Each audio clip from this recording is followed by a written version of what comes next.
Hello and bienvenue. I am Joker, the Full Metal Joker. Now, before we get started with the topic at hand, I have to let you know two things. One, if you do not like what has to be said, please remove yourself from this video. Two, everything I have to say is mostly opinion based with a lining of truth. But if you feel like I'm wrong in certain areas, or I need more information in others, please feel free to contact me. You should already know how to do this by now. With that being said, the topic I'm going to be covering today is something that I figured that due to all the information out there that I figured that I didn't really have to cover.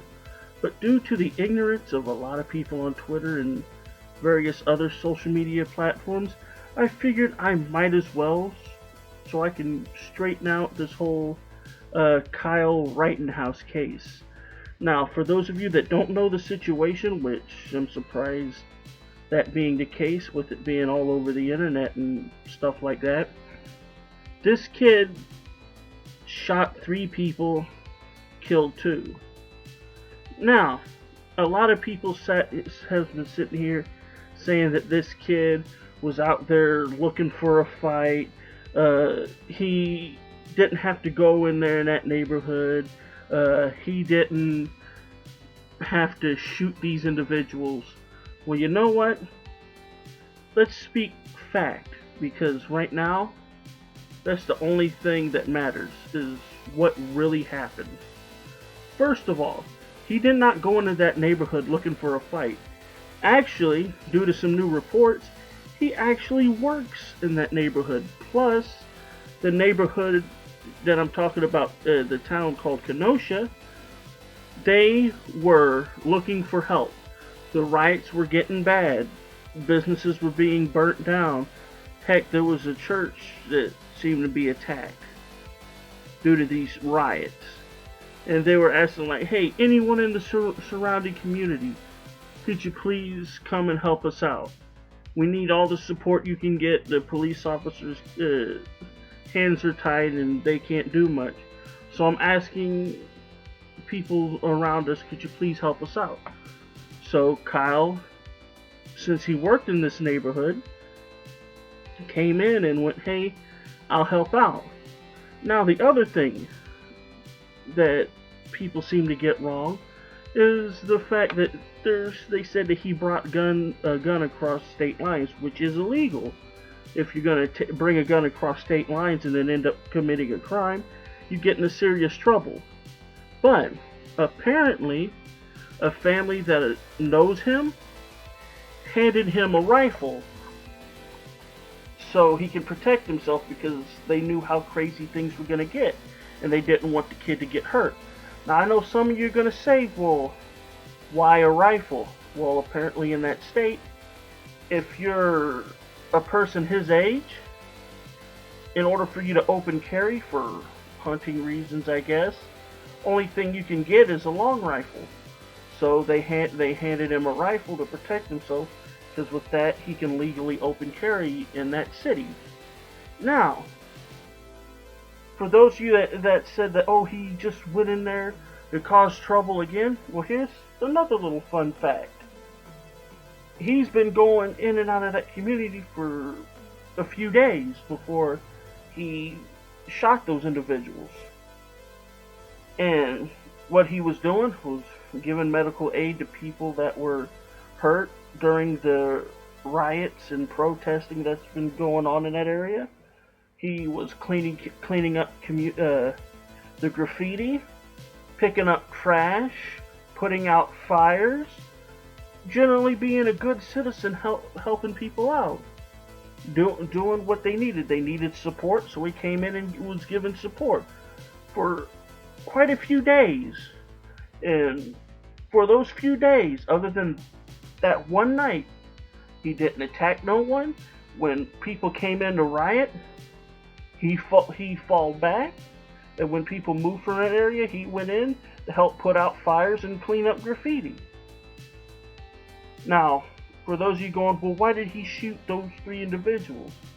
Well, the footage is there. He was running away. He was backing away. His finger was not on the trigger. He was falling back, doing proper trigger discipline. Just falling back. he couldn't fall back anymore. Apparently he had fell, and they kept on attacking him. One dude decided to hit him with a skateboard. So what he do is he started to defend himself, and he shot that dude. Another dude tried to take his firearm. He shot that dude. Then the dude that got shot in his arm acted like he was going to fall back and retreat, but he pulled out a pistol. Seeing that the man pulled out a weapon, he shot that dude in the arm. All of those instances where he fired a shot were justified. He was protecting his life. And for those of you that sit here and go, well, he shouldn't have had in that community. So, you're telling me the next town over, which was about 20 minutes away from him, and he knew people within that community and they were begging for help. So you're saying your neighbor, someone that you know in the neighborhood, the town right over to you, people are rioting, burning stuff down, just causing havoc. You wouldn't help your neighbor? You wouldn't go over there and help put out fires, give medical aid, clean up trash? You wouldn't go in there and help protect your neighbor? That says a lot about you. He was doing the right thing. Yes, it's a shame that lives were lost because of it, but at the end, they were the ones that initiated the conflict. The child, because he's 17 years old, I still consider him a child, was defending himself.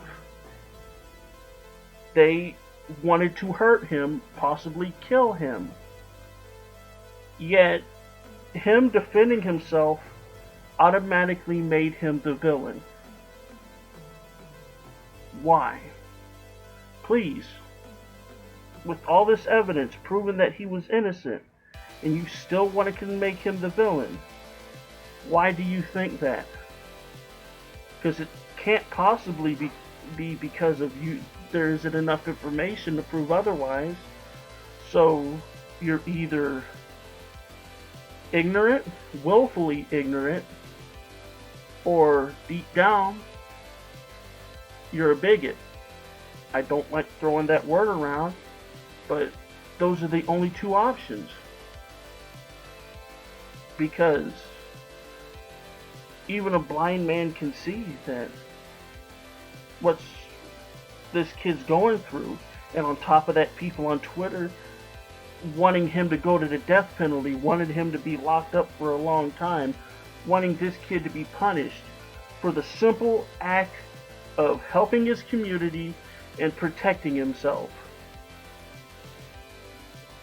Yet, it's okay for people to reach in their car and try and pull out a knife to attack a cop, or it's okay for individuals to go and fight police officers and burn down towns and loot buildings and cause havoc to their fellow man. Yet, an innocent man that all he was doing was helping thy neighbor is going to get punished. I don't see it. Maybe someone can point out and explain to me why he should be punished, but I honestly don't see it. And with that being said, if you enjoy the content that I produce, please remember to like, share, and subscribe. Like always, thank you, and good luck.